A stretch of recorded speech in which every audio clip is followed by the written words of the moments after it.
The SKAVEN are a monstrous force not to be taken lightly by any of those who dwell beneath the open sky and bask in the warmth of the sun. The rat men are always gnawing at the roots of the world, and always plotting and scheming against the civilized races that exist, spreading corruption and waiting for their moment to emerge from below and claim it all. Hidden out of sight, armies of horrifying mutants, uncountable rat men and war beasts wait until their time is right to cast blight onto their unsuspecting enemies. Quite frankly, only fools believe that life moves solely on the surface. Only the blind can't see there is more than meets the eye. Beneath the roots of the trees and the visible plains, a world in turmoil lives buried in the Under-Empire. In this episode, we will explore 9 short stories and facts about the SKAVEN. If you happen to know a nice short story or fact, feel free to share it in the comments. The internet is full of dangers and unseen threats. If you want to safely surf the internet and use your favorite applications, your best option is to use NordVPN. A VPN is a virtual private network that encrypts your personal information and navigation details to keep you safe from thieves, scams, and other ever-present threats that lurk the internet. Thanks to today's video sponsor and recommended service for the best protection, NordVPN. Go to nordvpn.com/Book of Choyer to get a huge discount off the 2-year plan with 4 additional months free. Try NordVPN risk-free thanks to their 30-day money-back guarantee. With more than 5,200 servers in 59 countries, you'll surely find one near you that will allow you for gaming in geo-restricted locations at your fingertips, access discounts available only in other regions, secure your browser traffic without affecting latency, and many other advantages. Simply put, a VPN service is one of those things that are important to have in today's world. Go to nordvpn.com/Book of Choyer to get a huge discount off the 2-year plan with 4 additional months free. Try NordVPN risk-free thanks to their 30-day money-back guarantee.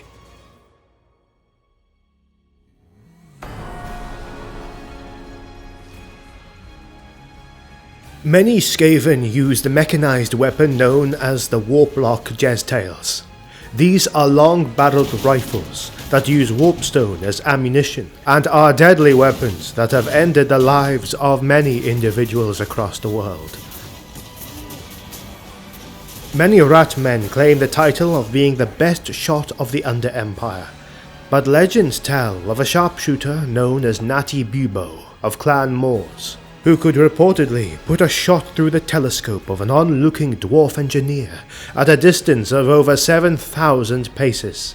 As the story goes, the dwarfs were too stubborn to admit that a filthy SKAVEN had outranged them. So, dwarf after dwarf lined up to look through the glassless scope, while Natty Bubo racked up a large tally.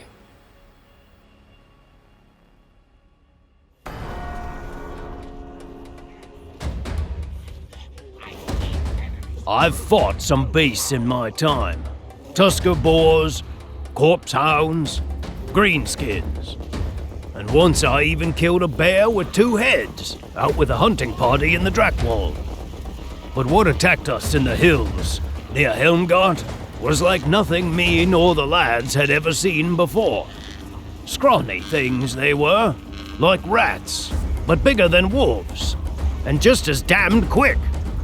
Mikov was the first to go, dragged off his horse when 2 of the bloodthirsty beasts leapt at him from trees either side of the path. Lighthold was next, then Grimhold, and then Berthar, all hamstrung and ripped open, bleeding out, good as dead before any of the rest of us could bear steel. And the woods were alive with the vile things, screeching like razors on glass. So what did I do? I hightailed it out of there, of course. I'm not bloody stupid.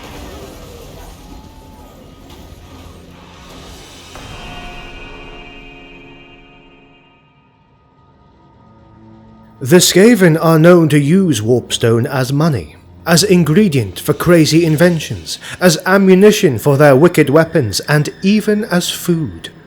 Warpstone is undeniably a big part of SKAVEN society, and most rat men would kill in a heartbeat to get a piece of this strange material for themselves.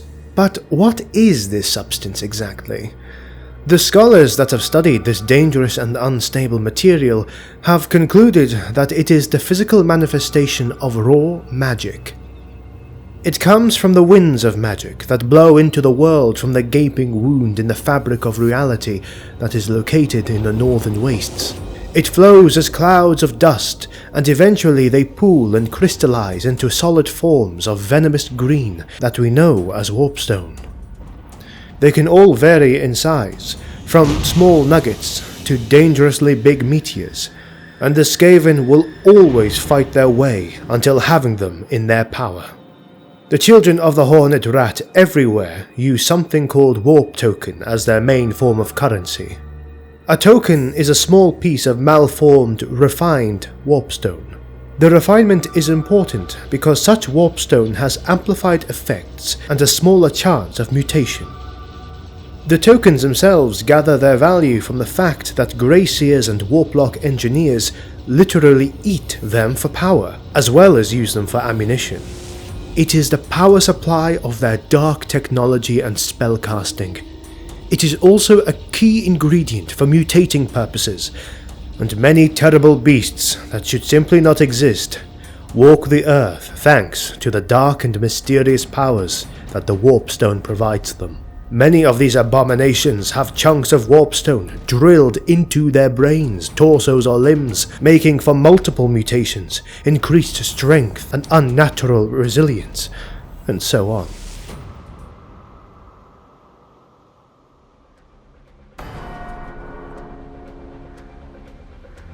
The most famous slave revolt occurred in Skavenblight, in a date not well recorded by the Rat Men.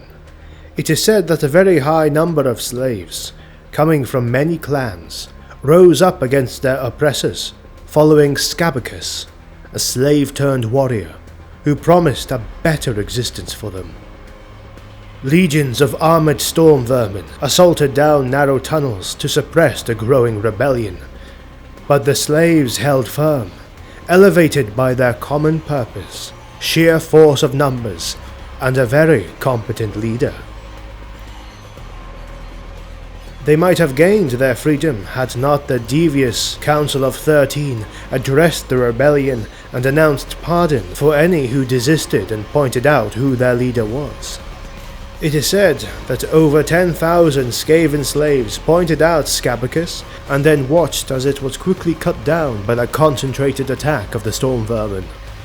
The pardon that was promised was quickly forgotten, and thousands upon thousands of Skaven slaves were cut down in a killing spree that lasted for days. The retribution was brutal. Production dropped for weeks through Skavenblight, but everyone ate very well.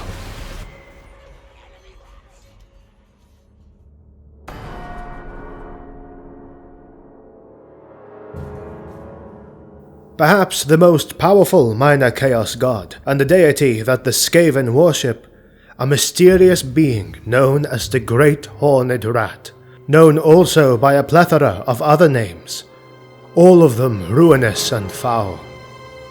It is believed that the Horned Rat, whose sacred number is 13, has 13 secret sacred names known only to the Council of 13. It is said that these names are so cursed that even muttering them is akin to consuming raw warpstone. In the current scholarship of the Empire, it is believed that the Horned Rat is almost certainly a minor chaos god, and kin to the Great Four, as well as others such as Hashut or Zuvasin. But as all things divine or beyond the understanding of mortals, this can or cannot be the truth.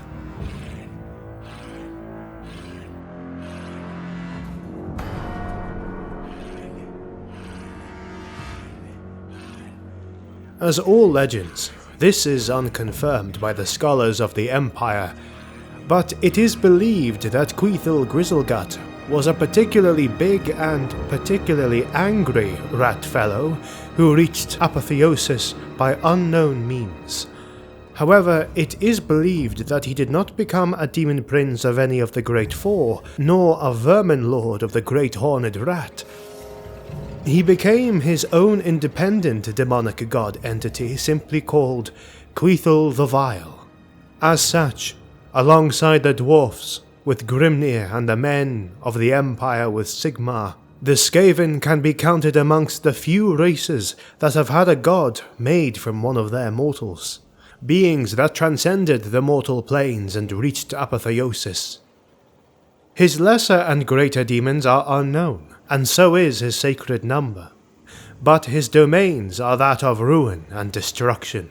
Creethal's name is more often spoken by Grey Seers, especially Thrankwall.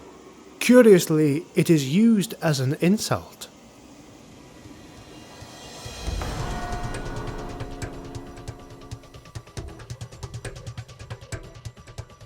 Lairs of SKAVEN are connected by countless winding underground tunnels that spread like gigantic main highways. It is a vast network of tunnels, halls and passages that extend across the world. A large part of this underway was once built in the times of glory of the dwarfs, the masters of stone.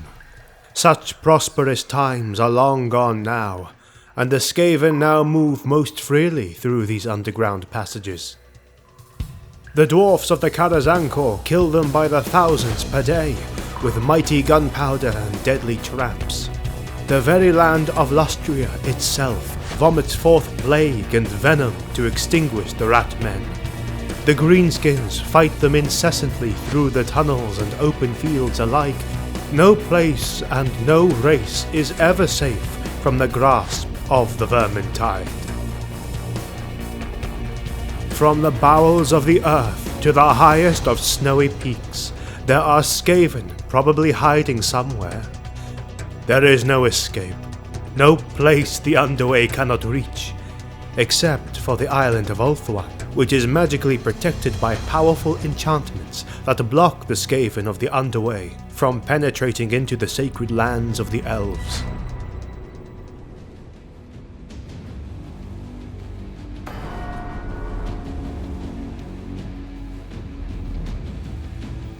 In the summer of 1115 of the imperial calendar, after Emperor Boris Goldgather fell to the sickness of the Black Plague unleashed by the SKAVEN, the Empire of Man stood on the brink of ruin and collapse. It was then that the Council of 13 decided to launch a proper land attack and destroy the hated man-things. While in disarray, the Empire struggled to retaliate against the overwhelming nightmare that was the SKAVEN fighting force. But there was one noble who would not be crushed without a fight. Mandred von Zelt, later known as Mandred Skavenslayer or Rat Slayer, rallied against the hordes of rat men and led his men to many glorious victories. At the height of the Battle of the Howling Hills, Mandred raised his runefang and struck the head of Warlord Vermic, a prominent member of the Council of 13 at the time, fashioning the hornet's skull into a disgusting helm that resides in the Imperial vaults to this day. With the forces of the SKAVEN scattered, Mandred was ascended to the Imperial throne with a majority vote. Alas, no great deed ever goes unpunished. The SKAVEN clans, though bloodied, were now enraged and in disarray. But they dispatched one of Clan Eshin's renowned assassins to enact their vengeance. In the year 1152 of the Imperial calendar, the Emperor Mandred Ratslayer was slain by Nartik of Clan Eshin by order of the Council of 13. False evidence of a mutant apparition was left before the shadowy assassin escaped into the sewers. In the wake of his death, the Electoral Council was halted by stalemate, leading to a series of civil wars, while no emperor was elected for several years. To this day, Scholars and lawmasters failed to connect the Black Plague, the SKAVEN incursion, and the murder of the Emperor. Over time, SKAVEN were dismissed as a threat to the Empire, and within centuries, what was known about the Rat Men became so enshrouded in myth that many men now refuse to believe in their existence at all.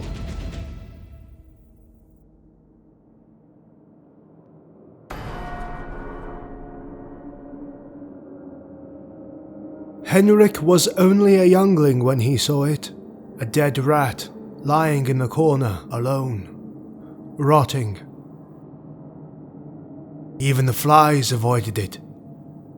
Alongside the great black rodent was a green glowing stone of peculiar aura and smell. It seemed the rat had chewed on it. The great green moon, Morsleb, was high in the sky that night, and its shine illuminated the tiny rat body through the window of the living room. Henrik's mother was deeply sick and in bed, so the responsibility of cleaning it up was all his. Reluctantly, he grabbed the rat with a shovel and he simply stared curiously at it for a while. Oddly, he felt sympathy for the dead creature and buried the thing in his yard and keeping the green stone as a memento mori. His mother moaned from her bedroom as he dug the grave. By candlelight, he fed his mother, then had dinner, and finally went to sleep. The candle remained lit for a while. Its light went green just before being extinguished, and darkness engulfed the house. 1 week had passed, and Henrik was about to receive a visit. A local healer, a lady dressed in white, had come to remedy his mother's bizarre ailment. It was in the middle of the day, but the sun was hidden behind the clouds, like a curtain of darkness swallowing the light.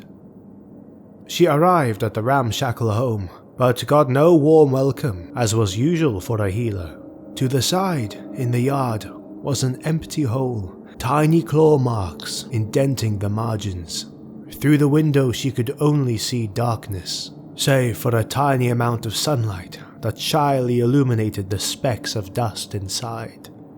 The home seemed empty, but alas, she knocked on the door. "Come in." The voice came from inside, and seemed to be from young Eric, albeit it was sickened, weak, like it was said with too little breath. The door was unlocked, so the lady in white opened it.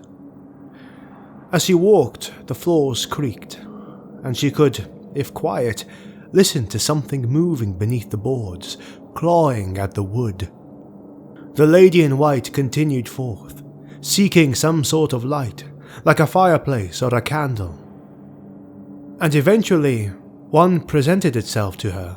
Walking through one of the dimly lit corridors, she saw light coming from one open door at the end, and heavy breathing could be heard from the other side.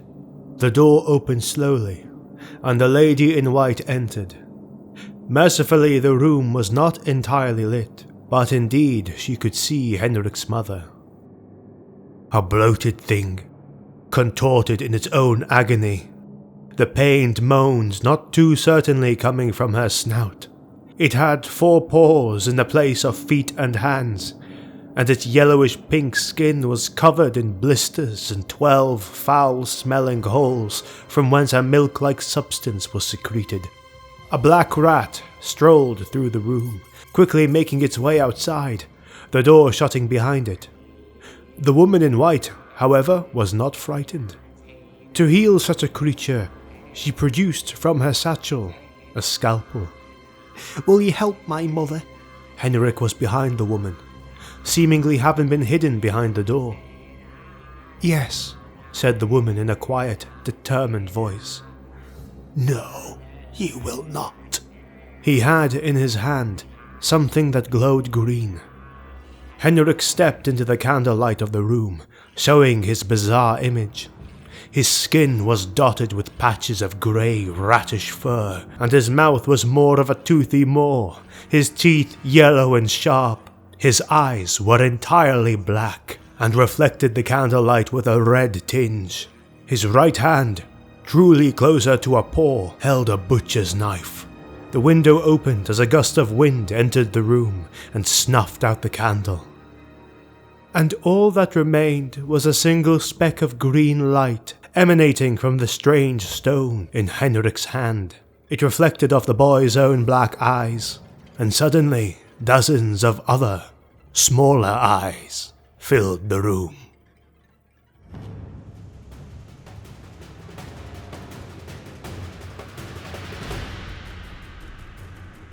On this channel, we are putting together narrative Total War cinematic battles and Warhammer lore videos. A special thank you goes to our Patreon supporters who help us in the making of more content.